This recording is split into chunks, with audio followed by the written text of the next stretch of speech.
Hello everyone, CST पर आपका स्वागत है। फ्रेंड्स, आज के सेशन में हम डिस्कस करने जा रहे हैं रेशो एनालिसिस का टॉपिक डेब्ट इक्विटी रेशो। लास्ट क्लास में हमने डिस्कस किया था शॉर्ट टर्म सोल्वेंसी रेशो, जिसमें हमने डिस्कस किया था current ratio and liquidity ratio. आज हम डिस्कस करेंगे लॉन्ग टर्म सोल्वेंसी रेशो, और लॉन्ग टर्म सोल्वेंसी रेशो का पहला रेशो है डेब्ट इक्विटी रेशो। तो चलिए दोस्तों, स्टार्ट करते हैं आज का session. First you have to understand what is डेब्ट equity ratio. As I told you in the introduction, डेब्ट equity ratio is calculated to check the financial soundness or solvency of a particular business for long period of time। यानी कि कोई भी particular business जो उसके long term डेब्ट है, यानी कि जो उसके लॉन्ग टर्म डिबेंचर्स हैं या लॉन्ग टर्म लोन है, उनको पे करने के लिए कैपेबल है या नहीं है, ये डिसीजन आप डेब्ट इक्विटी रेशो के बेस पे ले सकते हैं। एक अच्छा इंडिकेटर है ये लॉन्ग टर्म फाइनेंशियल सोल्वेंसी को इंडिकेट करने का। डेब्ट equity ratio is equal to डेब्ट means long term loan upon equity. डेब्ट इक्विटी रेशो मीन्स डेब्ट अपॉन इक्विटी। डेब्ट is called long term loan and equity is called share holder fund. डेब्ट means long term loan and debentures. Long term debt you can calculate with the help of other formula also, total debt minus current liabilities. Here total debts means long term debt and short term debt. Current liability is also called short term debt.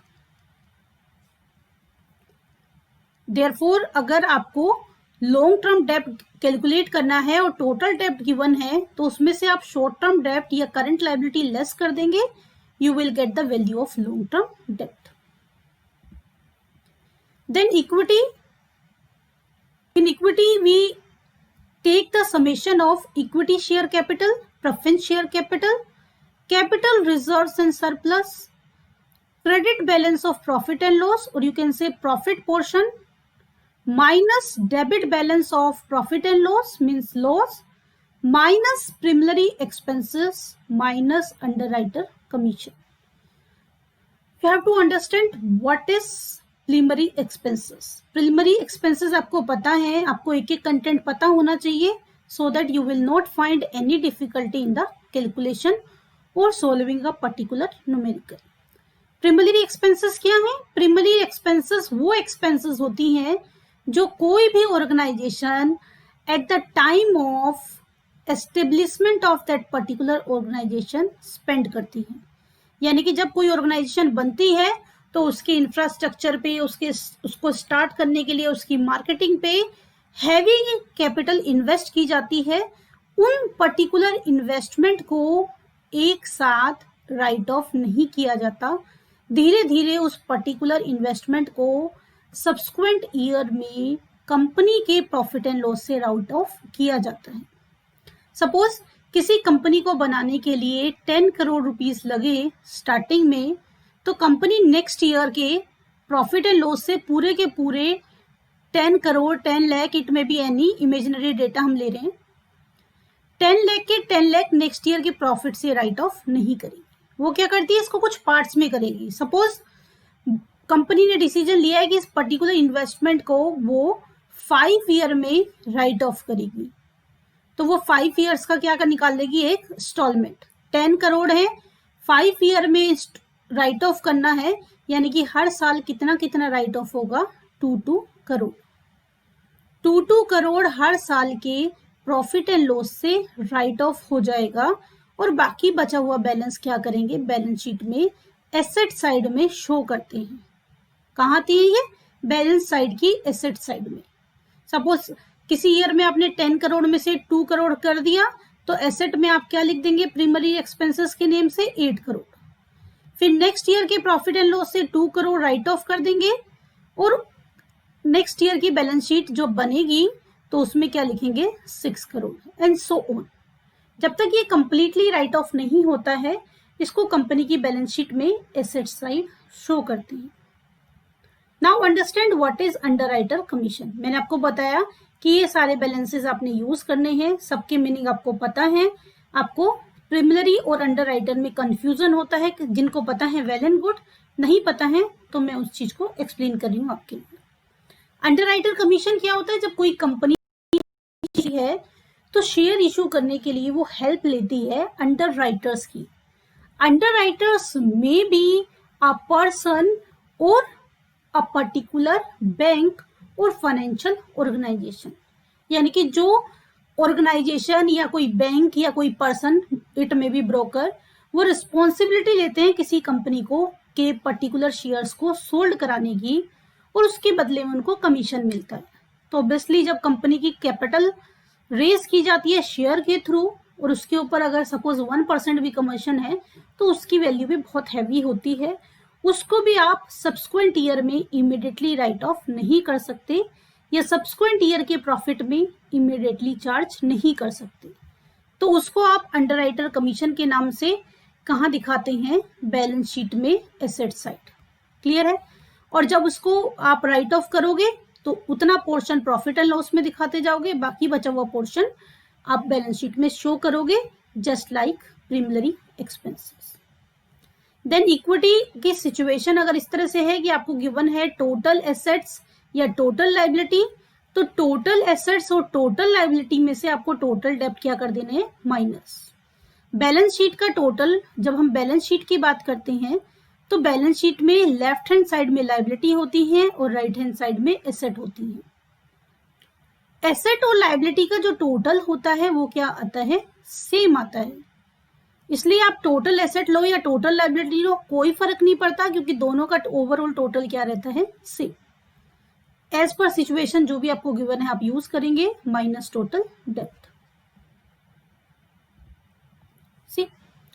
Standard और acceptable डेब्ट equity ratio क्या होता है? 2:1।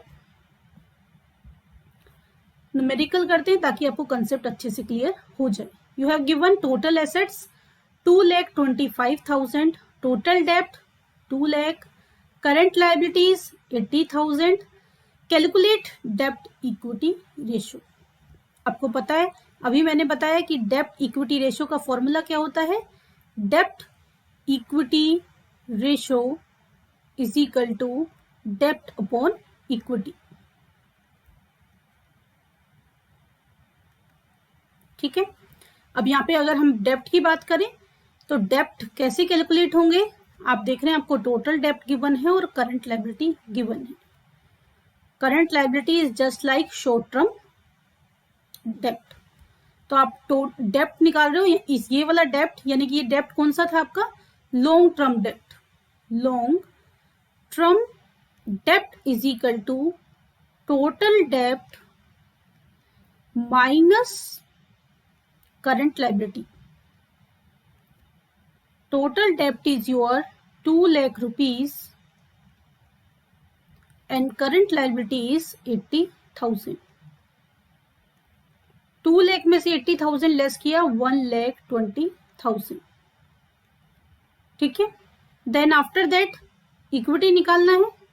Equity is equal to, आपके पास बड़ा data तो है नहीं, छोटी सी चीजें गिवन है, उसी के बेस पे आपने कैलकुलेशन कर लेनी है। कौन सा फॉर्मूला लग रहा है? टोटल एसेट्स माइनस टोटल डेब्ट। Total assets minus total debts.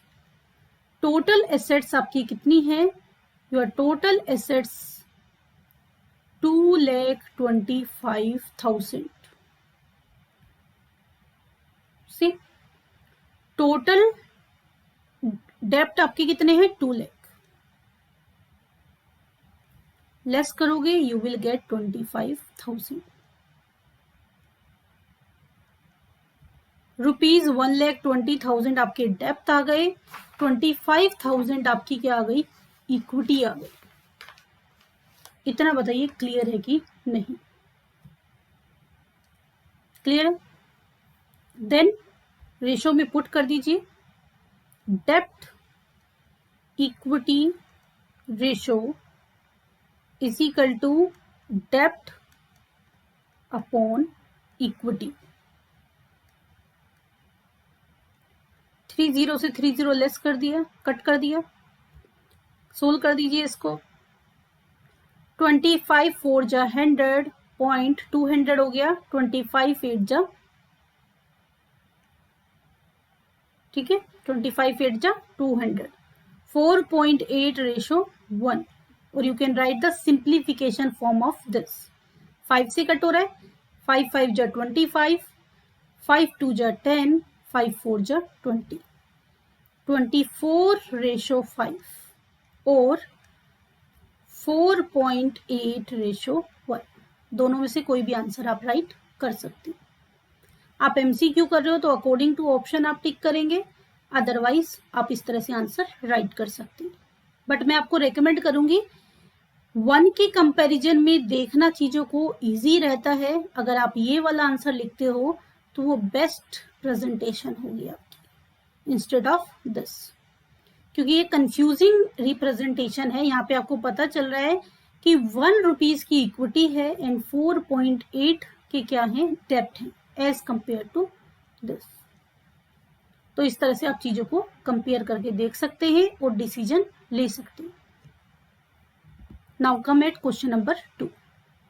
From the following data calculate dept equity ratio. First of all right the formula. Dept equity ratio is equal to dept upon equity.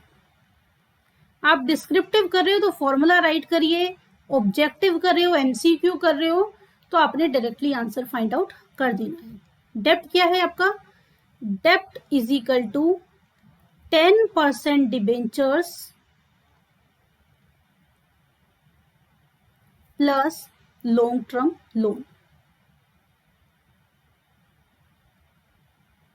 10% debentures कितने हैं, 2 लाख, और long term loan कितना है 50,000, यानी कि कितना हो गया total 2,50,000। Similarly calculate equity. Equity का क्या क्या आइटम है इसमें, equity share capital, equity share capital plus reserve and surplus minus प्रीमिलरी expenses. Short में राइट कर रही हूं मैं, equity share capital plus reserve and surplus minus प्रीमिलरी expenses. Equity share capital is 3 lakh, reserve and surplus 2,60,000 minus preliminary expenses 10,000. 3 lakh on 2, 3 to 5,60,000 minus 10, 5,50,000. Equity आ गई आपकी, value put कर दीजिए।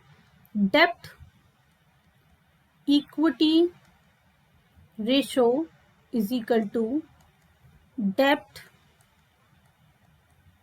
upon equity।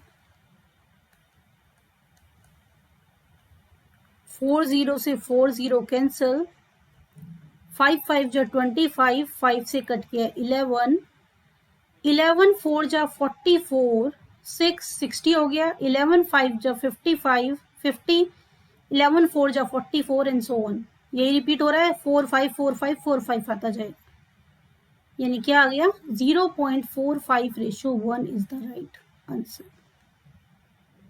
डिस्क्रिप्टिव में आपको पूरे स्टेप्स दिखाने हैं, आप एमसीक्यू कर रहे हो डायरेक्टली यहीं पे क्वेश्चन में ही प्लस कर दोगे। आप देख रहे हो इक्विटी के आइटम आपके पास कौन कौन से हैं, इसमें 3 लाख है और आपके पास 260 है और 10 है। आपके पास डेप्ट के आइटम ये दोनों हैं, ओरली करिए 2,50,000, 2,50,000 अपॉन 1 5 और ये 50 और 10 लेस 2 लाख, 5,60,000 और 10 5,50,000। डायरेक्टली कट करके क्या निकाल दीजिए आंसर। अगर आपको ऑप्शन में गिवन है 5:11 तो वो वाले ऑप्शन को टिक कर देंगे डायरेक्टली करके। अगर आपको ऑप्शन में गिवन नहीं है 5:11 तो इसको सिंप्लीफाई कर दीजिए 0.45:1। सिर्फ इतना ही आपको प्रेजेंट करना है in case of MCQ. Descriptive में आपको पूरे स्टेप्स शो करने होंगे, जो भी आप वर्किंग करते हो वो आपको शो करनी होती है। क्लियर है दोस्तों? सेशन पसंद आया हो तो सेशन को लाइक कीजिए, अपने दोस्तों के साथ शेयर कीजिए। अभी तक आपने हमारा चैनल सब्सक्राइब ना किया हो तो चैनल को सब्सक्राइब कीजिए और नोटिफिकेशन के लिए बेल आइकन को प्रेस कीजिए। मिलते हैं नेक्स्ट सेशन में, तब तक के लिए बाय बाय, टेक केयर।